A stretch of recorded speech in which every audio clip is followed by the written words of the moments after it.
in big trouble in Pittsburgh. The Herd starts right now.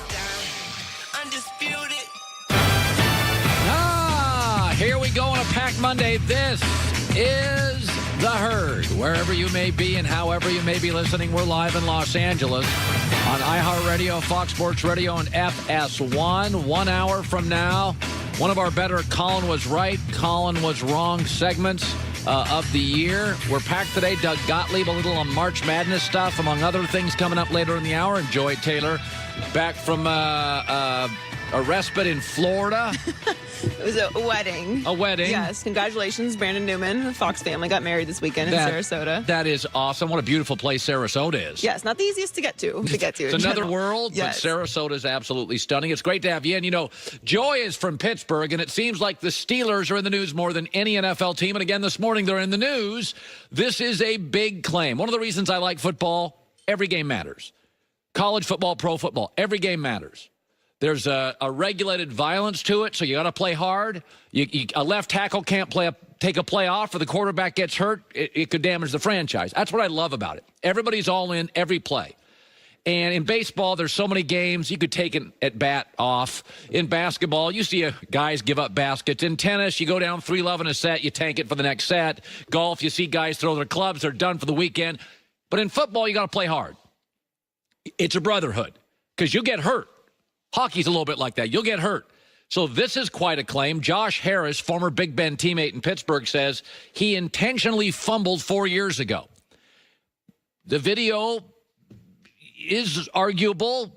Nobody can really prove it, but he said 2014, week 17, we're playing the Bengals up by 10, a minute left. Todd Haley, who Ben hated, called a run play with very little time left in the game. Big Ben wanted to kneel, and when the play came into the huddle, Big Ben rolled his eyes. So if you see the play, he then fumbled on the next play. And Josh Harris is saying, you know, Big Ben, to spite Todd Haley, fumbled the ball. Now, Steelers up by 10, minute left, we're going to win the football game. But that would stick.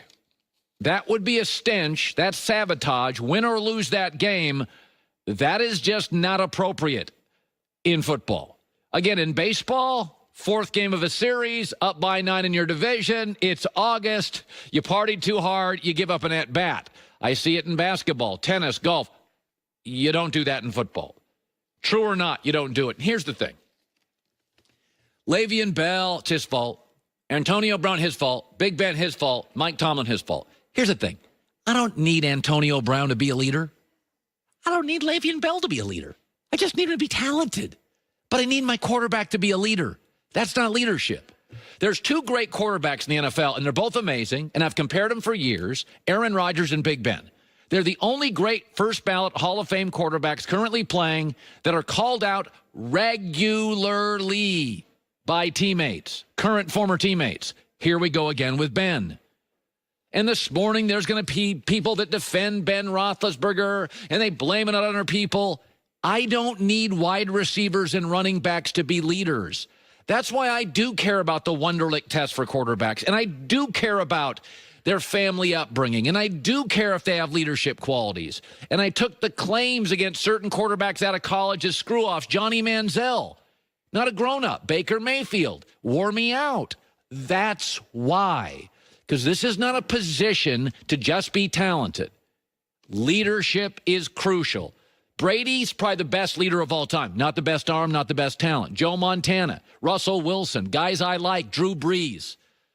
Look, you can like Big Ben, and you can stand behind Big Ben. But for once again, Big Ben and Aaron Rodgers, teammates are just willing to go public. I mean, listen, I've worked with people that I don't love, but you'd have to be a real schmuck for me to go out and publicly hammer you. I mean, we've all worked with people we don't like, but when you put it on paper, when you stand in front of a mic, I mean, for Josh Harris, kind of a nobody in the league to do that, there's just too much smoke here with Big Ben. And by the way, I get this. His teammate Josh comes out and he says, great player, but he didn't connect with teammates. For the record, that's the knock on Aaron Rodgers. And I've seen my entire life great athletes who I don't think are great leaders. A-Rod, Barry Bonds, Kobe Bryant, Carmelo Anthony, Big Ben. I think they're unbelievable talents. I don't think they're great leaders. I think Jeter's a great leader. Russell Wilson's a great leader. Peyton Manning's a great leader. Tom Brady's a great leader. There is a gap here. There is a difference. Don't confuse the two. Great talent and a leader. Jeter was both. Okay, Steph Curry is both. Brady is both. But you can keep defending Ben Roethlisberger, but there's just way too much smoke here. And quarterback is not just about talent. You lead the class. You talk in the huddle. You lead the film session. Shame on Ben if it's true. That's a really, really awful claim. And if you look at the video, I'm not going to say it's true, but it's not untrue. That's all I'm saying when I see that video. I want to shift to this. Tension is contagious. Years and years ago, I was on a plane. Guy was drunk, flirting with a stewardess. We're at 33,000 feet. It was uncomfortable. There was tension on the plane, and it was contagious. We were all uncomfortable. It's a skinny little tube, 33,000 feet. He was combustible. Tension spreads through a family, and it spreads through a room. The intense dad on vacation, the unruly passenger on a flight. Russell Westbrook, to me, has never been a championship player because he's too rigid, and it makes everybody else tense and rigid. This Saturday, Oklahoma City was hosting Golden State, and Kevin Durant didn't play. It was a big game. It's one of those rare half-dozen NBA regular season games. Saturday night feels like, oh, we got a little playoff thing going here. This game matters a little bit. And Westbrook completely melted down, like he does in the playoffs, like he often does in the fourth quarter, like he often does against Golden State. He sort of got a technical, headbutted Klay Thompson, 0 for 7. It was a bad shooting night, and you shoot poorly, generally when you're tense or you're tired, and Westbrook is never tired, right? Here was the sound from Saturday night. Thompson got a block, and then Westbrook takes a frustration foul, then gets hit with a technical, and that's his 16th technical of the season, which means he's going to be suspended unless they rescind it, which it doesn't look like that's going to be the case in this instance, but he's going to be suspended for their next game. Maybe it's a foul. Get back, because you know you're playing against the Golden State Warriors. Every call is not going to go your way, just the way every game is in this league. Mistakes going to be made across the board. Play through it. He is so tightly wound. When you add any little pressure to him, playoffs, Warriors, fourth quarter, he unravels. I don't hate Westbrook. I hate his game. He's the little league dad who's always too uptight, one blown call by the umpire. He's into a confrontation with an umpire at a little league game. Tension's contagious. It's why Oklahoma City melts down in big games and melts down in the playoffs. He's rigid, and everybody else is on pins and needles. I mean, it was palpable in that game. What are you doing? I mean, listen, fans, media, even after the game, dealing with media, local media, people there to give you a back massage and make you look good. It was tense. You got your 16th technical. Do you have any hopes of getting that one rescinded so you can play Monday night? Next question. Russ, were you aware that you were at 15? Next question. Are you disappointed with yourself for picking up your 16th? Next question.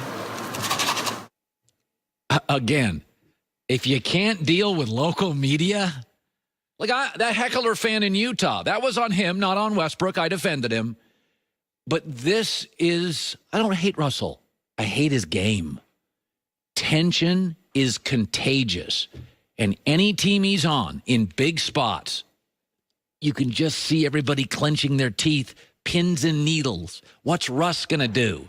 And Saturday night, plus minus might 18, 0 for 7 on threes, whatever that was with Klay Thompson, I just don't think he's a championship player, just a really talented one. All right, coming up, Doug Gottlieb this hour. Listen, March Madness brackets come out. You don't care who's in my bracket. You really don't. I don't care who's in yours. Let's be honest about this. I've been told this for years by people in Las Vegas who bet college basketball for a living. There's 8 teams in every tournament that can win this thing. I think this year there's only 6, and I'll give you my 6 coming up next. Men and women, it is time to upgrade underwear. I mean, you're wearing it, right? Get out of the tattered, outdated multi-pack, guys. Go to the most comfortable on the planet, Tommy John. Men and women across America are going crazy with it. Ridiculously soft loungewear, wore it this weekend.